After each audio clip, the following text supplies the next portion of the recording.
एक भैंस चराने वाला लड़का आज आप लोगों के सामने आपके दिल का राजा बन के बैठा। इससे बड़ी उपलब्धि क्या हो सकती है मेरे लिए, क्योंकि मैंने अपने जीवन को करीब से देखा है। आप जब बड़े बन जाते हो ना भैया, तो आप अगर कितना भी मेहनत करो, वो मेहनत दुनिया नहीं देख पाती। आप जब छोटे से बड़े होते हो ना, तो वो जो रास्ते की जर्नी है वही दुनिया को याद रहती है। खेसारी आज उस समय से ज्यादा आज मेहनत करता है, लेकिन दुनिया को वो याद नहीं है, लेकिन दुनिया को खेसारी को लिट्टी बेचना याद है। तो जिंदगी में कोई भी चीज, रमेश भैया हमारे सीओ साहब बुला रहे हैं, प्लीज आप एक बार आ जाइए, क्योंकि प्रशासन का निवेदन है, थोड़ा सा आप एक बार आ जाइए, एक बार सीओ साहब से मिल लीजिए। तो जिंदगी में कभी भी ना, लोग कहते हैं ना कि फलानवा अमीर हो गई। अमीर बनना सबसे बड़ी दुर्भाग्य है, सौभाग्य नहीं है। भगवान अगर हमें गरीब बनाया था तभी खेसरिया आज अमीर बन पाया। तो भगवान हमें अवसर देता है गरीब पैदा करके कि जा बेटा गाड़ी किन ले, घोड़ा किन ले, जमीन ले ले, फैक्ट्री बना ले, हेलीकॉप्टर ले ले। तो जब हम गरीब रहेंगे तभी ये सपना देख पाएंगे। अब खेसारी का बेटा क्या सपना देखेगा? उसके पास गाड़ी भी है, सब कुछ है, तो वो नसीब वाला नहीं है, उसका दुर्भाग्य है जो खेसारी का बेटा बन के पैदा हो गया। अगर वो भी मंगरू यादव का बेटा पैदा हुआ होता ना, तो आज खेसारी जैसा बन जाता। तो जिंदगी में हमेशा याद रखिए, गरीबी पे नहीं है। मेहनत करिएगा तो आपसे बड़ा अमीर इस धरती पे कोई नहीं हो सकता है। तो जिंदगी का दस्तूर है, गरीबी पे नहीं है, गरीबी को अमीरी में बदलना आना चाहिए आपको। नहीं तो एक लिट्टी बेचने वाला लड़का, एक गुड्डू रंगीला जैसे कलाकार के घर में झाड़ू पोछा करने वाला लड़का आज आपको बीच में खड़ा है दिल का राजा बन के, इससे बड़ी उपलब्धि नहीं हो सकती। तो मैं हमेशा कोशिश करता हूं कि भगवान अगले जन्म भी बनाना तो मुझे अमीर नहीं बनाना, गरीब पैदा करना, किसी झोपड़ी में पैदा करना कि महल बनाने की क्षमता खेसारी बनाएगा। तो ये रखना हमेशा याद। काजल जी एक बार आएंगी क्या आप?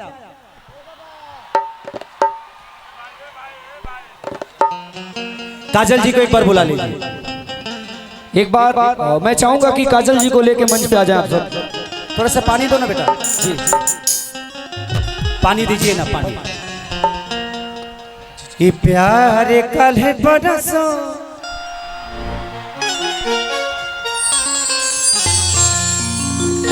है ना काजल जी? काजल जी आ रही हैं हम सबके बीच। एगो ताली हो जाओ, जोरदार ताली बजा के स्वागत करिए आप सब। इतना धूप में आप सब खड़ा बानी जा, एकदम तपस्या हो एगो, ये बहुत बड़ी बात है, ये प्रेम है, ये मोहब्बत है। और आज आप लोग को बता दूं, मेरे घर के सबसे बड़े भाई भाई देखिए कैसा लो अरे तारी माई के हम का करी रे, आई आ तोर माई नेटो पोछ के नहीं खे गई। अब ये भी नाम नहीं बताएगा प्लीज, ये जिसका भी फिल्म है प्लीज आप अपने फिल्म का रील ले जाइए। ये पोस्टर ना, ये पोस्टर है ना केमिकल छोड़ रहा है, इस पोस्टर को प्लीज आप ले जाइए। एक और आवश्यक सूचना है, जितने भी हमारे व्यवस्थापक महोदय हैं जो नाश्ता पानी करा रहे हैं, इससे पहले जो लड़का गुम हुआ था वो 4 नंबर गेट के है, खनवर 4 नंबर गेट का लड़का है। हाँ आप आके ले जाइए। जे भी कर्मचारी नाश्ता पानी कराओ तो जरा कलाकार लोग के पानी आतनी जो भी खाए पी वाला चीज की व्यवस्था कर दिया आप सब ग्रीन रूम में। थोड़ा सा मंच से और पीछे हो जाइए आप लोग, थोड़ा पीछे हो जाइए, मंचों से पीछे हो जाइए आप सब।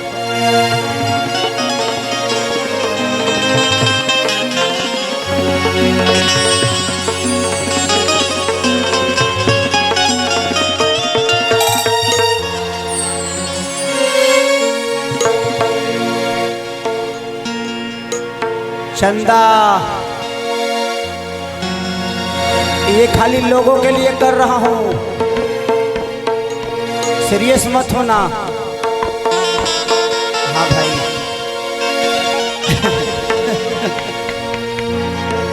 अच्छा बात है, तनी देखा ही बा, एक बढ़ा दे बता।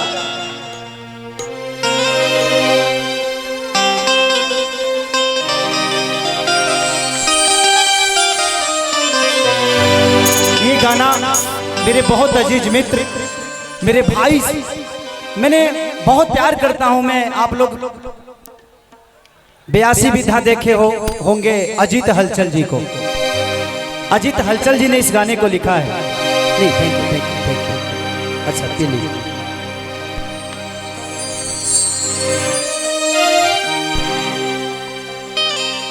इस 4 सालों में कितना कुछ खोया, कितना कुछ पाया पता नहीं, बट आप जैसी महिला को कौन खोना चाहता है। तू तो जिंदगी में यही लो समस्या के हाल बन के, हमरा आँख में समैलू का जाल बन के।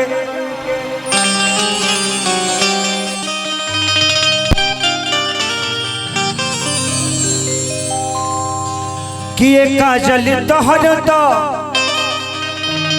हे खेसरिया के दिल में आना जाना भइल, तोहके पाता नहीं खे पूरा बलिया दीवाना भइल।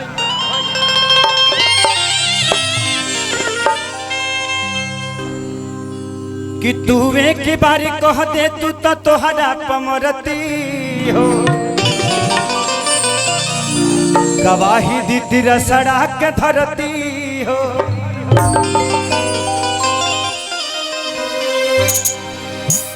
कि हम तो बहुत पछतैनी हो,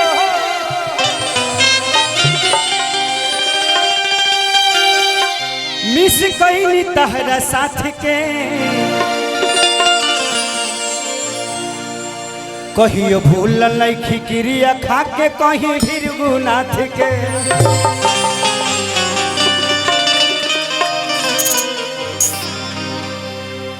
खेसरिया खुद में एगो राइटर है कि जहाँ जईबू ताजा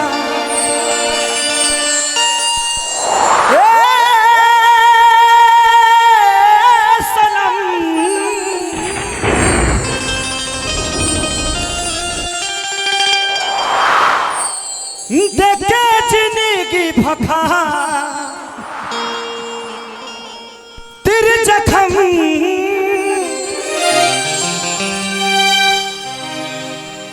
कि जनी सोचा हमारा बारे में।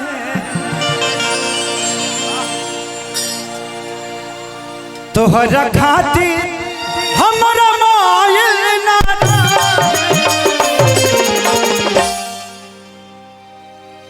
प्यार काल्हि परसो के काजिल न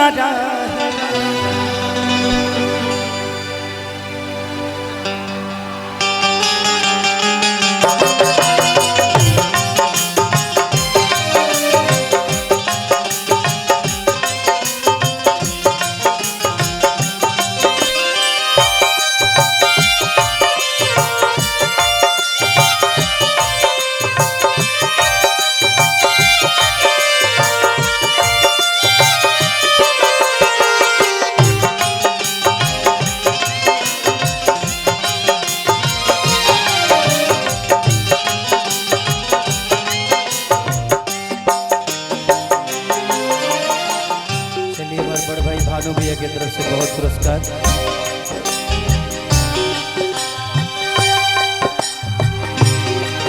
जहाँ जईबू ताजा ए सनम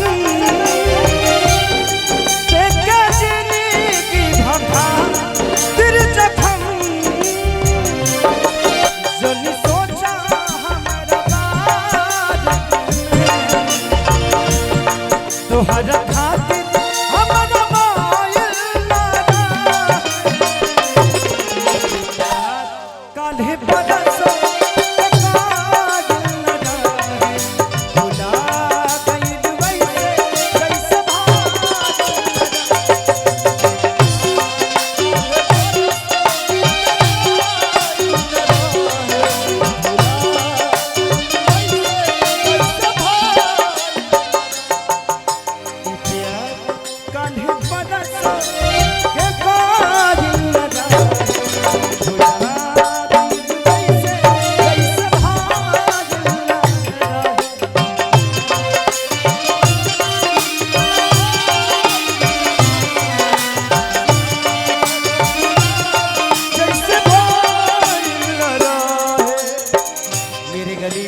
आना जाना था, मेरे गली में तेरा आना जाना था। एक तू ही दीवानी नहीं, मैं भी तेरा दीवाना था। जिंदगी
तुम तो रहती थी मेरे जिंदगी में समस्या के हल बन के, इसीलिए तो आंखों में बसती थी काजल बन के।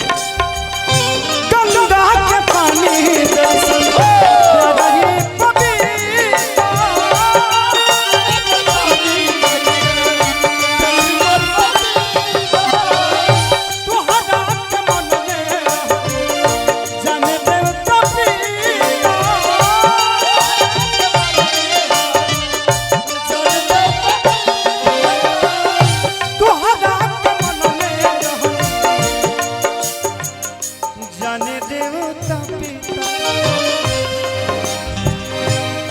तुझसे पगले केहू दिल में हमारा,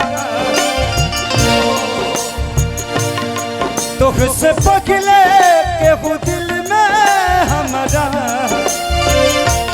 सुन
मैं तुझ पे मरता हूँ, तू मुझ पे मरती है।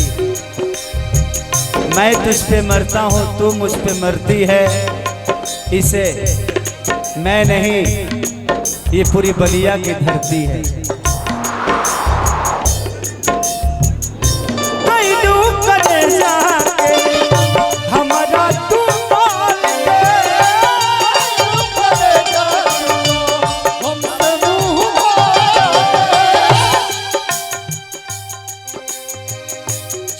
दिल में बसा अजित हाल चाल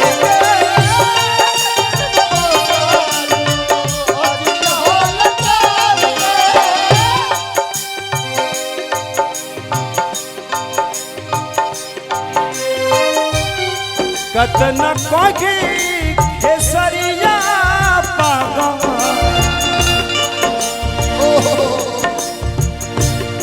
कतन कोगी खेसरिया पागल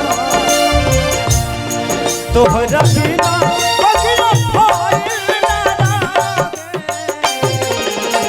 यार कान्ही बरस के दिल न जाए भुला गई वैसे कैसे